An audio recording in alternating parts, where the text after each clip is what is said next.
BBC को ऐसे शवाहिद मिले हैं जिनसे पता चलता है कि बर्मी सिक्योरिटी फोर्सेस मुल्क में मौजूद मुस्लिम रोहिंग्या बरादरी को रेप और कत्ल करने जैसे जराइम की मुर्तकिब हुई हैं।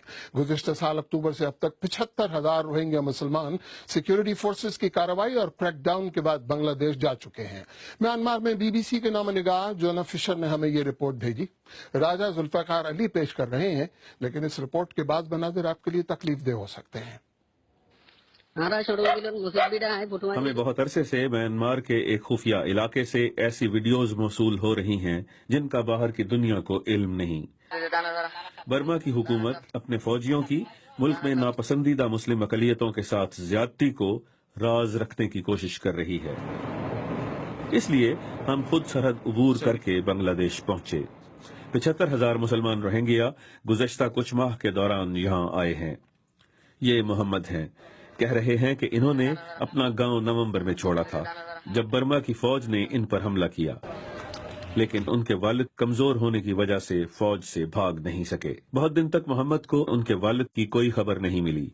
जब फौज वहां से चली गई तो मोहम्मद अपने गांव वापस गए और वहां होलनाक मंजर देखा। मैंने मसक शुदा लाशें जले हुए घरों के इर्द गिर्द पड़ी देखी। कुछ के सर नहीं थे और कुछ बगैर हाथ पांव के थीं। ये परेशान कुन वीडियो मोहम्मद के गांव की है। मोहम्मद का कहना है कि उनके वालिद को गोली मारी गई और फिर उनकी लाश को जला दिया गया। मैंने अभी तक अपने घर वालों को नहीं बताया कि वो मर चुके हैं। मैंने उनसे कहा कि वो दूसरे गांव में छुपे हुए हैं। मैं इस बात का पहली बार एतराफ कर रहा हूं कि उन्हें मार दिया गया है। मोहम्मद की कहानी की तस्दीक हमने एक वीडियो से की। इसमें मस्क लाशों, हेलीकॉप्टर और घरों को दिखाया गया है। और फिर जमालीदा बेगम की कहानी है जिन्हें रेप किया गया। उनकी कहानी उस वक्त आम हुई जब उन्होंने खवातीन के साथ होने वाली ज्यादतियों के बारे में हुकूमत की एक तफ्तीशी टीम से बात की। कुछ माह बाद हम जमालीदा बेगम से बांग्लादेश में मुलाकात करने गए। उन्होंने हमें बताया कि फौजियों ने उनके साथ क्या किया।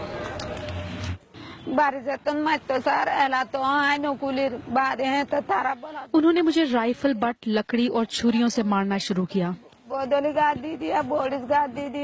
और फिर मेरे कपड़े खींचे और उन्हें फाड़कर मुझे जमीन पर गिरा दिया। 2 मर्दों ने मेरे साथ रेप किया और फिर एक तीसरे ने भी। जमालीदा कहती हैं कि जब फौज उनकी तस्वीर लेकर उन्हें ढूंढने आई तो उन्हें म्यांमार से भागना पड़ा। रोहिंग्या मुसलमान अपने साथ होने वाली जिन मुबैना ज्यादतियों का बता रहे हैं, उनकी तादाद सुनकर अक़वाम मुत्तहिदा के सफीर भी परेशान हो गए हैं। मैं इन्हें इंसानियत के खिलाफ जराइम कहूंगी। 100% इंसानियत के खिलाफ जराइम। इस हवाले से म्यांमार की लीडर आंग सान सूची पर कितनी जिम्मेदारी आयद होती है?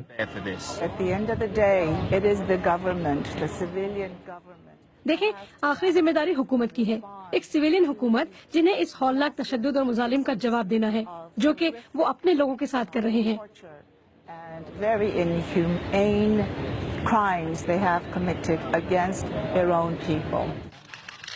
म्यांमार की जमहूरियत की अलंबरदार ने हमसे बात करने से इनकार कर दिया।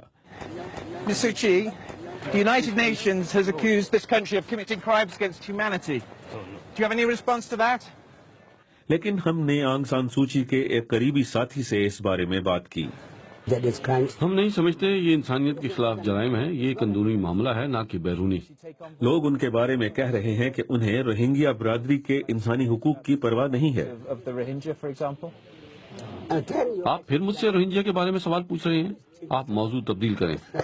सैकड़ों अफराद हलाक हो चुके हैं, इसलिए हम ये सवाल उठा रहे हैं। कई सौ नहीं, ये मुबालगा आराई है।